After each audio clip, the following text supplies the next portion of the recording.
खरीप हंगाम तोंडावर आला असून पेरणीपूर्व मशागत अंतिम टप्प्यात आली आहे। या हंगामाचे कृषी विभागातर्फे देखील नियोजन करण्यात येत आहे। कृषी विभागाच्या वतीने गावागावात खरीप पूर्व हंगाम सभा घेण्यात येत आहे। यात बीज उगवण क्षमता, बीज चाचण्या, पेरणीच्या आधुनिक पद्धती या संदर्भात शेतकऱ्यांना मार्गदर्शन करण्यात येत आहे। खरीप हंगाम तोंडावर आला असल्याने शेतकऱ्यांची पेरणीपूर्व मशागत अंतिम टप्प्यात आली आहे।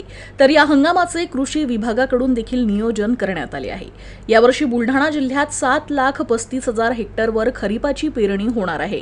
त्यामध्ये 4,02,000 हेक्टर सोयाबीन, 1,98,000 कापूस, 85,000 तूर आणि उर्वरित क्षेत्रफळात इतर पिकांची पेरणी केली जाणार आहे।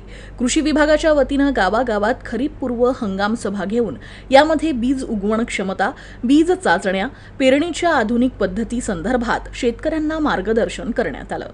यासोबतच 100 मिलीमीटर पाऊस झाल्याशिवाय शेतकऱ्यांनी पेरणी करू नये असं आवाहन देखील कृषी विभागाच्या वतीने करण्यात येत आहे।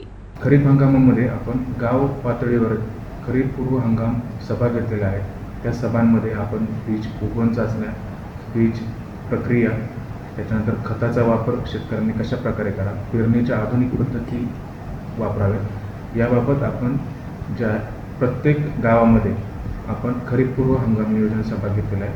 त्याप्रमाणेच आपल्या जिल्हास्तरीय स्तरावर देखील जिल्हास्तरीय खरीप हंगाम सभा झालेली आहे आणि कृषी विभागासोबतच इतर सर्व विभागांच्या सोबत या खरीप हंगामाचं नियोजन आपण चांगल्या प्रकारे केलेलं आहे। यावर्षी ला निनो असल्यामुळं यावर्षी 31 मेलाच जो मान्सून आहे तो केरळमध्ये येणार आहे। आपल्याकडे 7 ते 15 जूनच्या दरम्यान पाऊस होण्याची शक्यता आहे। पुरेसा पाऊस झाल्याशिवाय 100 mm पाऊस झाल्याशिवाय शेतकऱ्यांनी पेरणी करू नये असं आवाहन आपण करत आहोत। आणि पावसाच्या बाबतीत जून महिन्यामध्ये पाऊस सरासरीपेक्षा थोडा कमी राहील, जुलै, ऑगस्ट, सप्टेंबरमध्ये सरासरीपेक्षा जास्त राहील। यावर्षी आपल्या जिल्ह्यामध्ये जवळपास 106% जास्त पाऊस राहील असं भारतीय हवामान खात्याच्या अहवालानुसार सांगितलेलं आहे।